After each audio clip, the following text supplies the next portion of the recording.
Pernah kepikiran nggak kenapa ada zat kimia yang kayaknya nggak nurut sama aturan mainnya? Nah, hari ini kita bakal bedah tuntas misteri benzena. Molekul ini tuh harusnya reaktif banget. Tapi kenyataannya, dia super stabil. Aneh kan? Yuk kita cari tahu bareng-bareng alasannya. Nah, ini dia nih biang keladinya. Rumusnya kan C6H6, yang artinya ada 3 ikatan rangkap. Biasanya nih ya, dalam kimia, ikatan rangkap itu kayak lampu hijau buat reaksi. Tapi benzena beda sendiri. Dia malah stabil banget. Justru kontradiksi inilah yang bikin pusing para ahli kimia selama puluhan tahun. Coba dilihat perbandingan ini. Kalau aja benzena itu normal, kayak molekul lain yang punya ikatan rangkap, sebut aja alkena, dia pasti gampang banget ikut reaksi adisi. Ikatan rangkapnya putus, terus nambahin atom baru. Gampang. Tapi benzena ini keras kepala banget. Dia nolak reaksi itu mentah-mentah. Dia lebih milih mempertahankan strukturnya. Jadi, apa sih rahasianya? Oke, untuk mecahin misteri ini, kita harus mundur jauh ke belakang, ke tahun 1865. Kita kenalan sama seorang ahli kimia, namanya August Kekulé. Dan yang paling keren, jawabannya itu bukan datang dari tabung reaksi di lab, tapi dari mimpi. Jadi, Kekulé ini membayangkan sesuatu yang radikal banget buat zaman itu. Sebuah struktur cincin. Dia ngusulin kalau 6 atom karbon di benzena itu nggak lurus, tapi ngebentuk cincin segi 6, heksagonal, dengan ikatan tunggal dan rangkap yang selang-seling. Ide yang brilian, tapi ya namanya sains, butuh bukti kan? Dan buktinya, wah, kuat banget. Pertama, mereka coba ganti 1 atom hidrogen. Hasilnya, cuma ada 1 jenis produk. Ini nunjukin kalau semua posisi hidrogen itu sama persis, identik. Sesuatu yang cuma masuk akal kalau bentuknya cincin simetris. Terus, bukti kedua, mereka coba ganti 2 hidrogen. Yang keluar tepat 3 jenis produk. Pas banget sama prediksi model cincinnya Kekulé. Keren kan? Tapi, tunggu dulu. Ada satu masalah kecil. Kalau modelnya selang-seling gitu, berarti ada 2 kemungkinan struktur dong. Nah, solusi Kekulé ini jenius. Dia bilang ikatan rangkapnya itu nggak diam di tempat. Mereka pindah-pindah posisi terus, bolak-balik dengan super cepat. Saking cepatnya, kita nggak bisa bedain mana bentuk yang satu, mana yang lain. Nah, pemahaman modern kita sekarang membawa ide Kekulé ini ke level selanjutnya. Namanya resonansi. Gini deh, bayangin ya. Elektron dari ikatan rangkap itu bukan cuma milik 2 atom karbon aja, tapi mereka itu kayak dibagi rata, di-share ke semua 6 atom karbon di cincin itu. Jadi kayak ada awan elektron yang nyelimutin seluruh cincin. Nah, awan yang menyebar ini jauh lebih stabil daripada ikatan yang diam di satu tempat. Inilah sumber kekuatan supernya benzena. Oke, jadi misteri stabilitas benzena udah mulai terkuak. Tapi ini bikin muncul pertanyaan baru. Apa benzena ini satu-satunya molekul aneh yang super stabil? Atau jangan-jangan ada yang lain? Nah, dari sinilah kita masuk ke konsep yang lebih besar, namanya aromatisitas. Jadi pertanyaannya sekarang, apa sih yang bikin sebuah molekul itu dapat gelar aromatik? Ternyata ada aturannya, semacam resep rahasia gitu deh buat dapat stabilitas tingkat dewa. Nah, ini dia resepnya, namanya aturan Huckel. Syaratnya ada 4. 1, molekulnya harus cincin. 2, bentuknya harus datar kayak koin. 3, elektron-elektron pi-nya, itu loh yang dari ikatan rangkap, harus bisa jalan-jalan bebas di seluruh cincin. Dan yang paling krusial, jumlah elektron pi-nya harus pas sama rumus ajaib ini.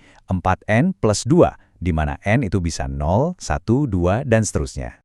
Yuk, kita tes aturannya. Benzena punya 6 elektron pi. Masuk rumus nggak? Masuk. Kalau N-nya 1, hasilnya 6. Jadi dia aromatik. Cek. Terus naftalena, bahan kapur barus, punya 10 elektron pi. Cocok sama N sama dengan 2. Aromatik juga. Cek. Antrasena, buat pewarna, punya 14. Pas buat N sama dengan 3. Aromatik lagi. Kelihatan kan aturan simple ini ampuh banget buat nebak stabilitas? Oke, sekarang kita udah bisa ngenalin mana aja senyawa aromatik. Langkah selanjutnya, gimana cara ngasih namanya? Apalagi kalau ada hiasan atau gugus yang nempel di cincinnya. Tenang, para ahli kimia punya sistem penamaan yang logis dan gampang kok. Jadi, kalau di cincin benzena ada 2 hiasan, kita pakai 3 istilah khusus buat nandain posisinya. Kalau mereka sebelahan, di posisi 1 dan 2, namanya orto. Kalau dipisahin 1 karbon, di posisi 1 dan 3, namanya meta. Nah, kalau mereka berseberangan, di posisi 1 dan 4 itu para. Gampang kan? Orto, meta, para. Cuma soal posisi. Oke, kita udah sepakat kalau senyawa aromatik itu stabil. Terus, ngaruhnya apa ke reaksi kimianya? Nah, disinilah kepribadian unik mereka benar-benar kelihatan. Mereka itu punya aturan main sendiri, beda banget sama molekul berikatan rangkap pada umumnya. Jadi, ini intinya. Alkena biasa itu reaksinya adisi. Ikatan rangkapnya dibongkar buat nambahin atom baru. Nah, benzena ogah banget ngelakuin ini. Kenapa? Karena itu bakal ngerusak kesucian sistem aromatiknya yang super stabil. Jadi dia milih jalan lain, reaksi substitusi. Dia cuma nukar salah satu atom hidrogennya sama gugus lain, sementara cincin aromatiknya yang berharga itu tetap aman sentosa. Mekanismenya tuh pinter banget. Gini ceritanya. Langkah pertama, ada penyerang yang doyan elektron, namanya elektrofil. Dia ngelihat awan elektron benzena yang kaya raya, terus nyerang deh. Serangan ini bikin stabilitas cincinnya goyang sesaat. Tapi cincin ini nggak mau lama-lama galau. Jadi langkah kedua, dia buru-buru nendang keluar satu proton hidrogen. Dan langkah ketiga, voila, cincin aromatiknya pulih lagi, stabil lagi, tapi sekarang udah bawa hiasan baru. Status aromatiknya selamat. Terus, kenapa sih kita repot-repot bahas ini semua? Pentingnya di mana? Jawabannya, karena senyawa aromatik itu ada di mana-mana. Beneran deh, di sekeliling kita. Stabilitas dan strukturnya yang unik itu bikin mereka jadi bahan dasar super berguna untuk segala macam, dari makanan sampai obat-obatan. Coba deh cek makanan kalian. Pemanis buatan kayak sakarin atau aspartam, ada cincin aromatiknya. Pengawet makanan biar awet, kayak BHA dan BHT, ada juga. Bahkan, pewarna makanan yang bikin warnanya jadi ngejreng itu banyak yang basisnya senyawa aromatik. Dan bukan cuma di makanan, coba lihat dunia kedokteran, industri pertanian.